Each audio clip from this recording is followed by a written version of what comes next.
Okay, so we've done a great job in the wander around. We sold us, built rapport, found common ground, sold the dealership, walked them through the service department, introduced them to employees, showed them all the awards. Now it's time to sell the product. We got to talk about the demonstration drive. And the first thing you got to understand is, what does demonstration mean? Well, demonstration means to display, operate, and show how the product works. Okay, display, operate, and show how the product works. Well, there's kind of an unwritten rule there. I hate to break it to some of you guys. If you're going to display, operate, and show how the product works, guess where you got to be? You kind of got to be in the product. No more pitching the keys. Here, take it for a spin, see what you think. Not going to work if you're going to display, operate, and show how the product works. We have to be in the car on the demo every time. And look, always remember, 99% of the people want to drive the vehicle before they buy it. And this is where the customer takes mental ownership. And you want to hold more gross on every car deal? Got to do better demos. Get more people behind you. Well, what's the saying? The feel of the wheel closes the deal. And who should get a demo? Everybody. And should you ask the customer if they want to go on a demo, or should we assume the demo? That's right, we need to assume the demo. Because if you ask a customer, hey, do y'all want to take it for a spin? What are they going to tell you? No. Why did they tell you no? 99% want to drive the vehicle before they buy it. 50% would buy on the spot if we did a good demo, but they still say no. Why do they say no? Fear. They're like, nah, if I drive this thing, then I'm going to probably want to buy it. I think we're going to think about it. It's like they see dollar signs in your eyes. They smell commission on your breath. You want to drive it? They're like, whew, I think we're going to think about it, because it is intimidating to customers, because they know, why are they at your dealership? To buy a car, but they're afraid to spend the money, even though they walked on the lot to spend the money. And if you give them a chance to opt out, you're going to make it tough. Assume the demo. And remember, here's what you've done. Up to this point, you did a great job in the wander around. You built rapport, you found common ground, you investigated, you found their hot buttons. If you needed to, you used your evidence manual to slow them down. You sold your service department. Look, do you have the right to assume that that customer wants to drive your car? Yeah, you have to have that assumptive demeanor. You got to believe from the top of your head to the bottom of your toes that customer is going to drive your car. And who should drive first? We should. If you're going to assume the demo, we drive first. And what are you going to cover when you drive first? You know, I always get guys in class, well, what do we do? Why am I driving first? Number one, it's a control thing. You can't assume the demo, and you can't be in control if the customer's having to start the car, put the car into gear. So we're driving first, and when you're going on this demo, you selected the right car. You believe you selected the right car. You know you did.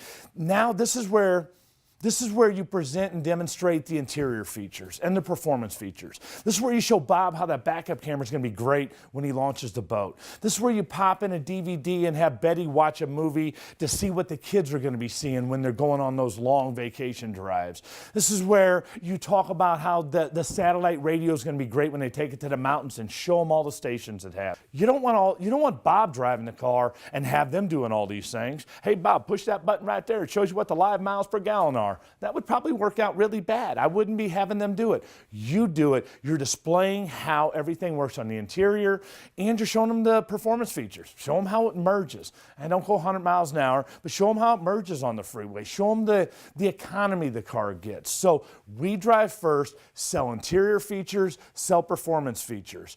And then at the first stopping point, which guys ask me this all the time in class, how far should we drive the car before we let the customer drive the car?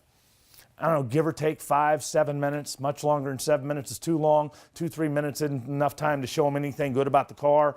Give or take that 5 to 7 minute range. You need to have your first pre-planned stopping point. A park, country club, somewhere nice, mirrored building where you can make the car the star. And when you're at this first stopping point, you do a customized, targeted feature advantage benefit presentation for the secondary driver. Okay, now, couple things about this. This is different than a lot of us were taught. You know, a lot of you guys watching the video, myself, we're taught to do the walk around on the lot and then have a stopping point, but it was just to switch the customers, but there was no real reason for doing it. Pull the car out of the row, customize the walk around for both people at the same time. Sounds great, but in real life, it's not happening with today's buyer. In the new basics, get the customer off the lot so you can be in control and focus on the secondary driver. The other thing you gotta understand, why am I gonna do a walk around for my secondary driver? Well, could they cost you a car deal? Could they kink a car deal later on if you do not do a good presentation, if they are not excited about that car? Heck yeah, we've all had that happen. Get them excited. Find out their hot buttons. Remember, find out who all the buyers and all the decision makers are and do a customized presentation for the secondary driver. And then who should be driving it off the lot of the first stopping point? That's right, secondary driver. And where should the primary driver be? In the passenger seat. Where should we be? We got to be in the back seat, right? So when I'm in the back seat, all I'm going to do, hey Betty, make a right turn out of the park here and just take it up the road there. I'll show you where to turn here in a minute. And just new rule, be quiet. Don't talk. Stop talking through the deal. Let them take mental ownership. They have to take mental ownership before they'll ever take physical ownership. So the only time you talk is if they ask you a question, you can talk. Or you tell them to make a right turn here. Hey, turn into the country club right there, Bob. That's the only time that you really want to do any talking. You're in the back seat. Now you get to the second stopping point. Second stopping point is when you're going to do a customized, targeted feature, advantage, benefit presentation for the primary driver. Okay? Now, why am I doing the primary driver second and the secondary driver first? Well, who do you want driving that car back on the lot when you have to ask that formal closing question? That's right, I want the primary driver. If you have that secondary driver, not the decision maker pulling that car back on the lot, what's going to happen is you're going to say, it sounds like found a perfect car, park it in the sold line. The secondary driver, if they're driving, they're going to look over at the primary driver and say, well, what do you think? You want to get it? So all that momentum you created in the closing phase is all gone because we didn't have the primary, the decision maker, pulling that car back on the lot. So we drive first, secondary driver drives at the first stopping point, 5 to 7 minutes away from the store.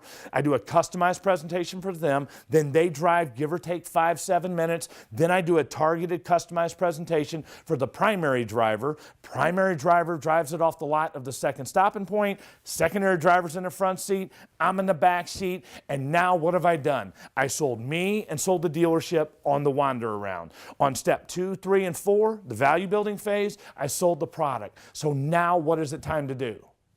Now it's time to close the sale. I sold me, the dealership, the product. I have the value higher than the price. Now it's time to start closing. You've accomplished Joe's New Basics up to this point, and now we got to talk about closing the sale.